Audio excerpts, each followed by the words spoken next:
everyone, welcome back to the We Are Tearfund channel. My name is Martha Collison. I'm a baker and recipe writer. If you're a Great British Bake Off fan, you might recognise me from there, but I love Christmas. I love Christmas recipes and I'm really excited to be sharing some of those with you today.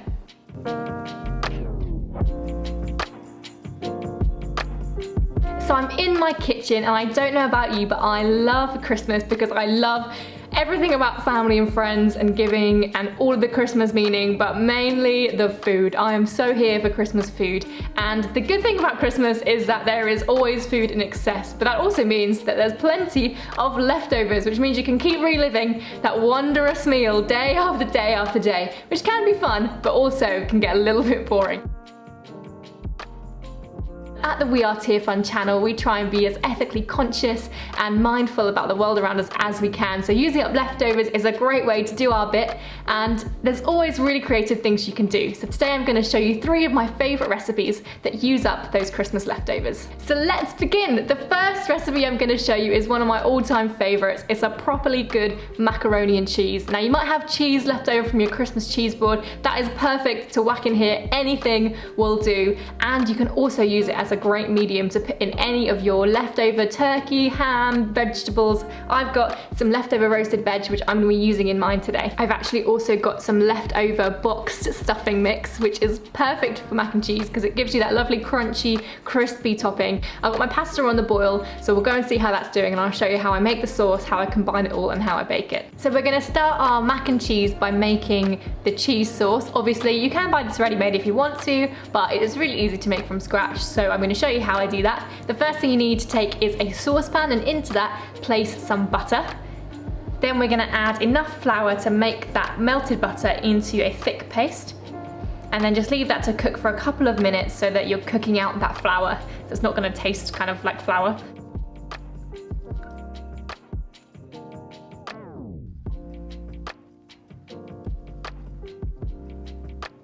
And then once that's mixed in, we're going to carefully add enough milk to make a nice thick paste.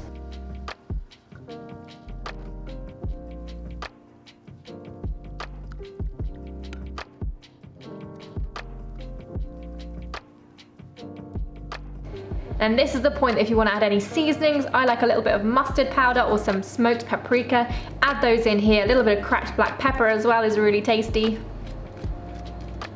Add that in and then stir to combine.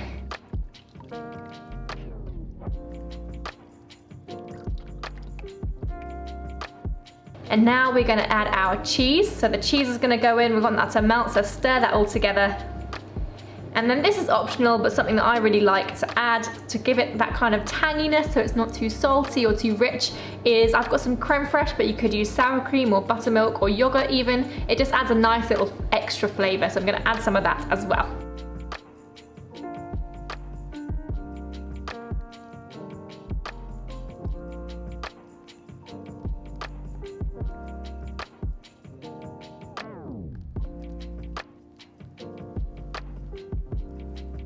And now this is all mixed together, we are going to add this to our pasta.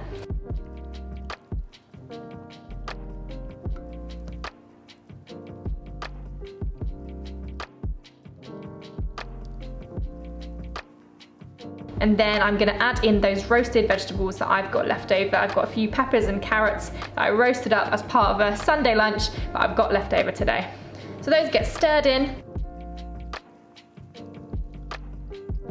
Then I'm going to put this into a small roasting tin. This is kind of only really enough to serve 2 to 3, so I've just got a little one, but you can scale the recipe up to serve as many people as you've got.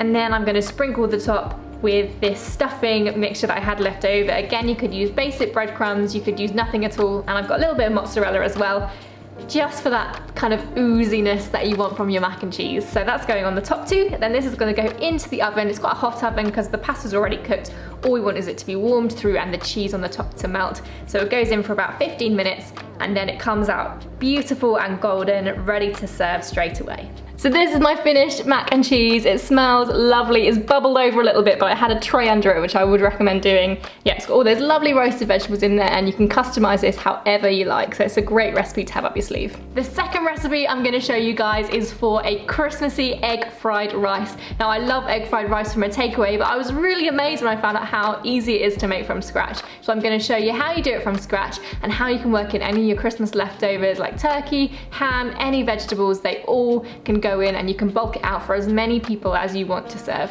I make it really straightforward by using a packet of pre-cooked rice, but if you've got any rice in your fridge or you want to cook rice specifically for this, that's completely fine too. Just get that on the boil before you start making and prepping the other parts of the recipe. Now, to make this recipe, you first need to put some oil into a pan and then add to that some garlic and some ginger. And I like to grate these in, but you could finely chop them if you don't have a fine grater. You want to just kind of cook those for a couple of minutes. And then add in any leafy greens that you've got. So I've got some sprout tops and some cabbage, that's what's going into mine, but any type of vegetable or stir fry mix that you've got will work really well here. And then once all of those things are in the pan and have cooked down for a couple of minutes, we're gonna add in our rice. I'm using a pre-cooked rice, but you could use pre-cooked rice that you've made yourself or one that you bought from a shop.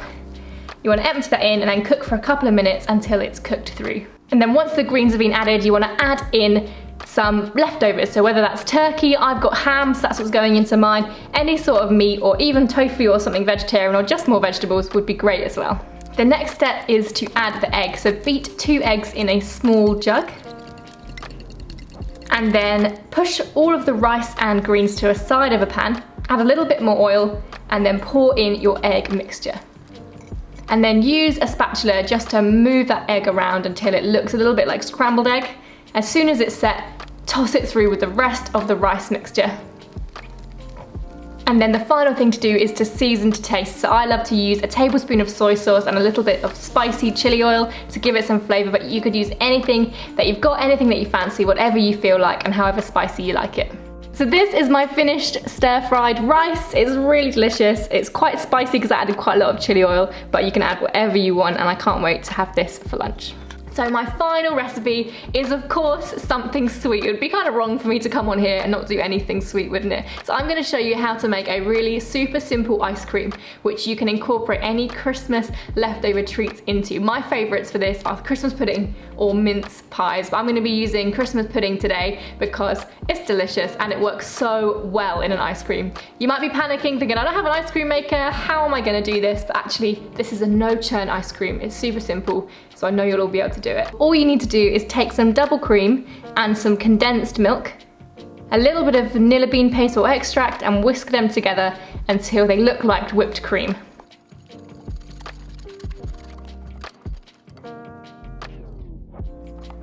Crumble in any of your Christmas favorites, whether this be chocolate, sweets, gingerbread. I'm using Christmas pudding mixture. You could use mince pies. Crumble that through, fold it in, and then put into a freezable container and freeze for a couple of hours until set. As long as it's got a lid on it, it will keep for a couple of months, which makes this ideal for preserving a little bit of that Christmas spirit. Thanks so much for watching along with this video. If you want to see more of We Are Tearfund's amazing content, make sure you subscribe to their channel, and if you want to see more recipes from me, make sure you head over to Collison and give me a follow on any social media site. Have a great Christmas.